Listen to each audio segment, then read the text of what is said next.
হয়েছে? আপনার কখন আসার কথা? ও বাবা সরো তো, ঘরে বসে এরকম চোপা করলেও হয় না, বাইরে গিয়ে দেখো কত জ্যাম। দেখে দেখি সরুন তো বাবা, হাতগুলো তো নয় যেন একেবারে লোহা। একটু শরবত টরবত গুলো দাও না গো, কি টেস্টটা পেয়েছে আমার। কি ভিকিরি বাড়িতে এলাম রে বাবা, কিছুই দেয় না। তখন থেকে সব মুখে লাগিয়ে যাচ্ছে, মুখটা আমার জ্বালা জ্বালা করছে বাবা। কেন তোমার স্কিনের প্রবলেম, তুমি হুট করে আমার প্রোডাক্টের ব্যাপারে কেন বলছো? এটা আমার স্কিন টোনার না। আরে এটাই তোমার স্কিন টোন। আরে না, আপনি আরে দেখতে কি পাচ্ছেন না। বললে রে বাবা? আপনি এই ব্রাশটা ধুয়েছেন তো? অনেকের মুখে ইউজ করেছেন।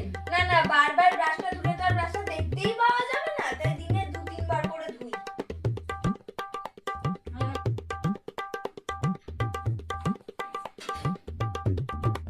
এ মা, এটা কি করেছো?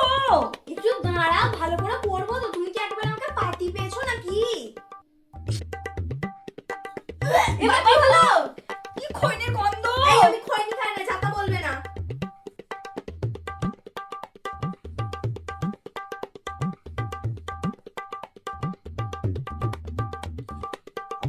এ কি? আপনার কোনো কালার সেন্স নেই, পুরো পিঙ্ক করেছেন কেন? আরে তুমি তো পিঙ্ক শাড়ি পরবে, তো পিঙ্কই তো পরবো। বাবা গো, এভাবে কি আয়োজনের পড়ায়? চুপ করো, আমি এভাবেই শিখেছি। মেকআপ লুকটা কেমন হয়েছে আজকে? ভালো। 1 মিনিট, এটা কি আপনি পোস্ট করে দেবেন? হ্যাঁ। মানে আপনি পোস্ট করে দেবেন? আমার ছবি আমি পোস্ট করতে দেব না। আরে আমার ব্লগ আছে, ব্লগিং চ্যানেল আছে আমার, তুমি ভাইরাল হয়ে যাবে। না, তাই গেছে তোমার ফাইনাল লুক। এ বাবা, এটা কি করেছো? ভালো লাগছে তো? একটা করে দেব না তোমাকে। টাকা দিবি না মানে? ধরা লাইক করছি। বন্ধুরা, প্রিয়াসা মেকআপ আর্টিস্ট চ্যানেলে তোমাদের সবাইকে স্বাগত। আমি এখানে মেকআপ করাতে এসেছি, মেকআপ করানো হয়ে গেছে,